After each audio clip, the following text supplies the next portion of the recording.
একদিকে ইরানে চলছে সরকারবিরোধী আন্দোলন, তার উপর মার্কিন প্রেসিডেন্ট ডোনাল্ড ট্রাম্পের একের পর এক হুমকি।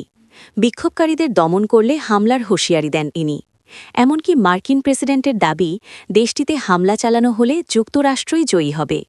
এর পাল্টা জবাবে ইরানের পররাষ্ট্রমন্ত্রী আব্বাস আরাকচি সহ শীর্ষ জেনারেলরা জানিয়েছেন, মার্কিন প্রশাসন যুদ্ধ চাইলে তারাও প্রস্তুত। এছাড়া আলোচনার দ্বার খোলা আছে বলেও জানিয়েছিলেন আরাকচি। তবে এবার যুক্তরাষ্ট্রকে কড়া হুঁশিয়ারি দিল তেহরান। বুধবার একজন ইরানি কর্মকর্তা বার্তা সংস্থা রয়টার্সকে জানান, যুক্তরাষ্ট্র যদি ইরানে হামলা চালায় তাহলে সৌদি আরব, কাতার, আমিরাত ও তুরস্কে থাকা মার্কিন ঘাঁটিগুলোতে আঘাত হানবে ইরান। এমনকি এই বার্তাটি আগেই আঞ্চলিক দেশগুলোর কাছে পৌঁছে দেয়া হয়েছে বলেও জানান তিনি। এই উত্তেজনার মধ্যেই কাতারের আল উদাইদ ঘাঁটি থেকে কিছু মার্কিন সদস্যকে সরে যেতে বলা হয়েছে।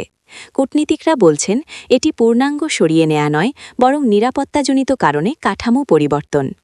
এই ঘাঁটি মধ্যপ্রাচ্যে মার্কিন সেন্ট্রাল কমান্ডের প্রধান কেন্দ্র। ইরানের দাবি, যুক্তরাষ্ট্র ইসরায়েল এই বিক্ষোভ উস্কে দিচ্ছে। অন্যদিকে পশ্চিমা কর্মকর্তারা বলছেন, কঠোর দমনপীড়নে আপাতত পরিস্থিতি নিয়ন্ত্রণে আছে।